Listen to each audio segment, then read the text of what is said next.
Hey guys, welcome to my new video. I hope कि आप लोगों की पढ़ाई बहुत अच्छे से चल रही होगी और आप लोग बहुत ज़्यादा अपने माइंड को पीस एंड काम रख रहे होंगे, क्योंकि ये ऐसा टाइम होता है कि इस टाइम पे जाके बहुत चीज़ें ऊपर नीचे होने लगती हैं। क्योंकि हम लोग जो रूटीन पहले से बना के आए रहते हैं कि ये चीज़ें करनी है इस टाइम पे, ये रिविजन ये चीज़ इस टाइम पे करनी है, अगर नहीं हो पाता है तो दिमाग का मेंटल पीस सर्दी खराब होता है और कुछ करने मन नहीं करता है और लास्ट टाइम पे जाके सब उतर पुतर हो जाता है, कोई चीज़ सेम शेड्यूल से नहीं हो पाता है। तो जैसे कि मैं इस चीज़ पे बहुत ध्यान देता हूँ, क्योंकि मुझे पता है कि अगर आपका टाइम शेड्यूल पीछे ख़राब हो जाए ठीक है, लेकिन अगर एग्ज़ाम के 1 महीने 1.5 महीने पहले ख़राब नहीं होना चाहिए, क्योंकि अगर इस टाइम पे ख़राब हो तो फिर समझ जाओ कि बहुत ज़्यादा दिक्कत होने वाली है। तो जैसे कि मैं अपना बता दूं, क्योंकि मैं ज़्यादा टाइम आपका लेना नहीं चाहता, इस वजह से मैं डायरेक्ट मुद्दे पे आता हूँ कि मैं क्या क्या करता हूँ अपने टाइम शेड्यूल को मैनेज करने के लिए। और मेरा प्रॉपर सेम उसी तरह होता है, क्योंकि मैंने अपने पिछले प्रिपरेशन में भी जो रूटीन जो किया था मैंने एकदम प्रॉपर तरीके से मैंने उसको उस पर खड़ा उतरा और इस टाइम में मैंने सेम वही रूटीन अपनाया है कि कुछ चीज़ें ऊपर नीचे ना हो। तो आइए दिखाते हैं आपको। तो जैसे इस टाइम पे मैं क्या करता हूँ, जैसे कि मैं 2 डायरी रखा हूँ। एक डायरी है जिसमें मैंने पूरा प्रॉपर बना के रखा है कि मुझे 1 1.5 महीने में कौन सिलेबस कब कंप्लीट करना है। जैसे कि मेरा ये रहा, ये मैंने पूरा अच्छे से बना के रखा है कि कौन कौन सा सब्जेक्ट कब कब कंप्लीट करना है, ठीक है, कितने दिन में कंप्लीट करना है, ये उस पर ये लिखा हुआ है। और ये पर डे का है कि मेरा क्या क्या बाकी है और क्या क्या करना है। और ये मेरी डायरी है जिसमें मैं रोज़ लिखता हूँ कि मुझे क्या करना है, क्या नहीं करना है, कौन सा चैप्टर बाकी है, कौन सा सिलेबस बाकी है, वो चीज़ मैं इस पर लिखता हूँ। तो दो दो डायरी रखें अपने पास, बहुत सही रहेगा। तीसरी तीसरी बात कि आपके पास ऐसा कैलेंडर होना चाहिए, क्योंकि ऐसा कैलेंडर होने से वजह से ये होता है ना कि आप इसके यहाँ पे सब लिख सकते हैं। ये सब चीज़ तो मिला हुआ है तो मैं यूज़ करता हूँ। जैसे कि यहाँ पे मैं सब लिख रखा हूँ कि इस महीने में मुझे क्या क्या कंप्लीट करना है, और जितना चीज़ मैं लिखा हूँ ये फाइनली मैं पूरा कंप्लीट कर चुका हूँ। जैसे रीजनिंग हुआ, मैंने डेट भी लिख रखा है कि ये चीज़ 26 से 30 तक ये चीज़ आर्ट एंड कल्चर करना है, तो ये मैं कंप्लीट कर चुका हूँ। वो चीज़ें हैं। फिर अगले महीने नेक्स्ट महीने देखो क्या मैंने क्या रखा है। नेक्स्ट महीने का मैंने यहाँ रखा है कि क्या क्या करना है मुझे। और पहली बात ये पेज, यहाँ पेज पेज मैंने चिपका दिया है कि मुझे कौन सा चीज़ क्या करना है, क्योंकि इसमें ये होता है ना कि अगर आपको अभी याद आ रहा है कि हाँ लास्ट टाइम में मुझे यही चीज़ें अच्छे से करना है, जैसे कि 1 महीने को कैसे मैनेज करना है, तो मैं जैसे कि मैनेज करता हूँ कि 5 5 दिन या 6 6 दिन में एक एक सब्जेक्ट को देता हूँ। जैसे कि ज्योग्राफी के लिए 6 दिन, अब 6 दिन में बैठ के बस ज्योग्राफी का MCQs करूँगा, उसका फिर जो करंट अफेयर जो भी चीज़ है उससे रिलेटेड मैं वो करूँगा, MCQ लेके सब चीज़। और फिर ऐसे ही बारी बारी से 5 दिन 6 दिन दे दे के मैं सारे सब्जेक्ट को MCQ अच्छे से कर लूँगा।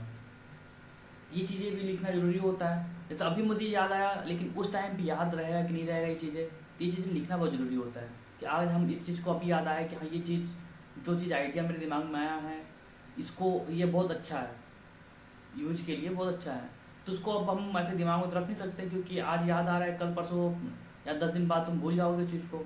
तो बेहतर है कि उसको तुम यहाँ पे लिख लो कैलेंडर पे ही कि अगले महीने मुझे ये चीज़ करनी है। तो तुम अपने आइडिया को पूरा लिख दो अच्छे से, लिखने के बाद रख दो।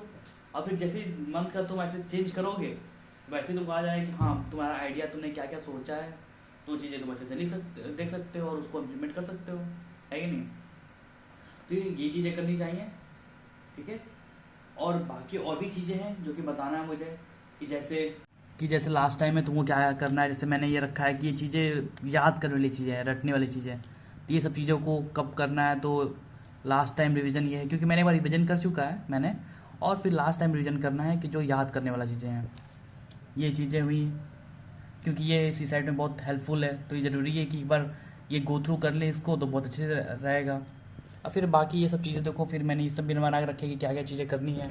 तो यूपीएससी के रेस में बस पढ़ना ही नहीं होता है, इसके लिए साम दाम दंड भेद सब यूज करना होता है। आप सोच सकते हैं, कैसे स्मार्ट वर्क कर सकते हैं, क्योंकि हार्ड वर्क तो गधा भी करता है कि नहीं, लेकिन आपको स्मार्ट वर्क करना है, स्मार्ट वर्क तो उसको आपको पढ़ना करना पड़ेगा और उसके लिए दिमाग लगाना पड़ेगा, ठीक है। इसको कहते हैं स्मार्ट वर्क, जो आप भी कर रहे होंगे और हम भी कर रहे हैं। वैसे हम लोग रूटीन क्या बना रहे हैं क्या नहीं बना रहे हैं उसको सोचने के बजाय अगर हम लोग अपने आज पे फोकस करें, जो हम लोग आज कर रहे हैं वही हमारी आदतों में बनता है और वही निरंतर होते होते वो हम लोग की जीवन में उतर जाती है चीज़ें। तो वही है कि अगर हम लोग प्लान बना रहे हैं, उस पे कायम नहीं हो पा रहे हैं, खड़े उतर नहीं पा रहे हैं। लेकिन अगर हम लोग रोज़ के दिन, रोज़ का छोटा-छोटा पार्ट हम लोग जब करते हैं कोई चीज़ मैनेज, अगर वो कंप्लीट होने लगे, अगर वो पूरा होने लगे, तो हम लोग की रूटीन वैसे ही पूरी होगी। तो हम लोग को ज़्यादा सोचना होगा ही नहीं इसी बारे में। तो बेहतर है कि हम लोग ज़्यादा दूर की ना सोच के बस आज की सोचें, तो हम लोग बेहतर कर सकते हैं। और साथ में वो भी कहता है ना कि हम लोग हर चीज़ किसी चीज़ की उम्मीद करके नहीं कर सकते। क्योंकि हर चीज़ जैसे कि हम लोग कोई चीज़ करते हैं कि हाँ, इसके करने के बजाय ये हमको मिलेगा, जो फल होता है लोग उस पे डिपेंड करते हैं। लेकिन हमें ज़्यादातर वो सोचना नहीं चाहिए। हमें बस कहते हैं ना कि अगर हम लोग रोज़ काम करें ना, रोज़ अपना प्रोडक्टिव वर्क डे निकालें, तो हम लोग का फल वैसे ही वैसे मिलेगा जैसा हम लोग कर रहे हैं।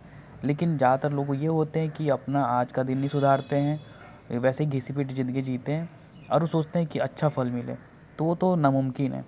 लेकिन अगर हम लोग रोज़ अच्छा करते हैं, रोज़ नया करते हैं, रोज़ अच्छा करते हैं, रोज़ सीखते हैं, तो वो भी बिना किसी उम्मीद के कि इसका फल हमको मिले, तो हम लोग लाइफ में बहुत बेहतर कर लेंगे। और रही बात प्रोडक्टिव डे की, तो इसमें तो हम लोग को नींद अपनी त्यागनी पड़ेगी, क्योंकि जैसे हम लोग का है कि हम लोग जॉब वाले हैं, तो हम लोग को अपने जॉब के हिसाब से अपनी टाइम रूटीन सेट करनी होती है कि कब सोना है, कब जागना है। जैसे कि मैं 1 बजे रात में सोता हूँ, 1 या डेढ़ बज जाते हैं और फिर सुबह 5 साढ़े 5 बजे तक मैं जग जाता हूँ।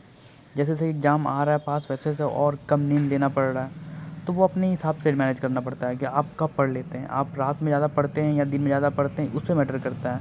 आप ये चीज़ किसी और का सुन के खुद पे इम्प्लीमेंट नहीं कर सकते हैं। तो जो आपको लगता है कि आपका काम सुबह में पढ़ना है, रात में नहीं पढ़ पाते हैं, तो वो कीजिए, क्योंकि नींद भी बहुत ज़्यादा आती है। जब मैं जॉब नहीं करता था, उस टाइम मुझे रात में नींद बहुत ज़्यादा आती थी। लेकिन जब से मैं जॉब करना स्टार्ट कर दिया, तब से मुझे अब रात में ही टाइम मिलता है, तो मैं अपने आप को उस हिसाब से ढाल लिया हूँ कि मैं रात में ही पढ़ पाता हूँ अब। तो जैसे-जैसे प्री पास आ रहा है, वैसे-वैसे आप भी अपनी नींद को त्यागें, कुछ टाइम कम सोएं, लेकिन बीच-बीच में आप नैप लेते रहें, दोपहर में या शाम में जब भी हो नैप लेते रहें, क्योंकि नींद भी पूरा करना बहुत ज़रूरी होता है। तो अगर ये वीडियो आपको अच्छी लगी हो, थोड़ा-सा भी, तो लाइक, शेयर एंड सब्सक्राइब करें यार, क्योंकि आपके ही लाइक, शेयर, सब्सक्राइब से ही अच्छा लगता है।